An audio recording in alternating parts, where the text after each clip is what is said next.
ஒரு ஆட்டுக்குட்டியை கோயிலுக்கு வளர்த்து விட்டுருந்தாங்க. அப்படின்னு ஊர் பயிரெல்லாம் தின்னு உருண்டையா ஆடு முரட்ட ஆடா இருந்துச்சு. திடீர்னு ஒரு நாள் மேலதாள சத்தத்தோட ஆட்டுக்கு மாலை போட்டு கூட்டி வர்றாங்க. அது என்னமோ திருவிழா கொண்டாட நம்மளை கூட்டு போறாங்க போல இருக்கு. ஆனா போய் நிப்பாட்டினா இவ்வளவு பெரிய அருவாளோட ஒருத்தன் நின்னா. அண்ணாமலை என்ற ஆடு 2024ஆம் ஆண்டு மக்களவைத் தேர்தலில் வெட்டப்படும் என திண்டுக்கல் லியோனி கடுமையாக விமர்சித்துள்ளார். ஒரு ஆட்டுக்குட்டியை கோயிலுக்கு வளர்த்து விட்டுருந்தாங்க.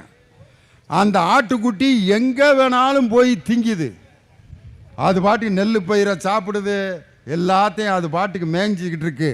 யாரும் அதை விரட்ட மாட்டேங்கிறாங்க. என்னன்னு கேட்டுட்டு, கோயில் ஆடுடா, அதை அடிக்கப்படாது, அது எதை வேணாலும் திங்கட்டும் அப்படின்னு ஊர் பயிரெல்லாம் தின்னு உருண்டையா ஆடு முரட்ட ஆடாக இருந்துச்சு.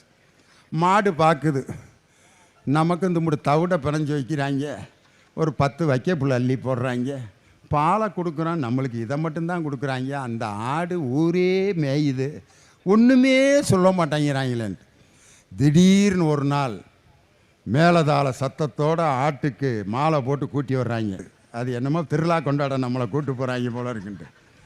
ஆனால் போய் நிப்பாட்டினா இவ்வளோ பெரிய அருவாளோட ஒருத்தன் நின்னான்.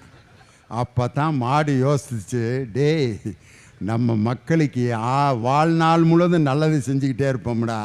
ஆனால் அந்த ஆடு ஊரையெல்லாம் மேய்ஞ்சு இன்னைக்கு ஊர்வலமாக கூட்டிகிட்டு போய் வெட்ட போகிறாங்க. என் மண் என் மக்கள்ங்கிற அந்த ஊர்வலத்தின் முடிவு அண்ணாமலை என்ற ஆடு வெட்டப்பட்டு 2024இல் பாஜக படுதோல்வி அடைந்து இந்தியா கூட்டணி வெற்றி பெறப் போவது உறுதி என்று. செய்திகளை உள்ளது உள்ளபடி தெரிந்து கொள்ள ரெஃப்ளெக்ட் நியூஸை சப்ஸ்கிரைப் பண்ணுங்க.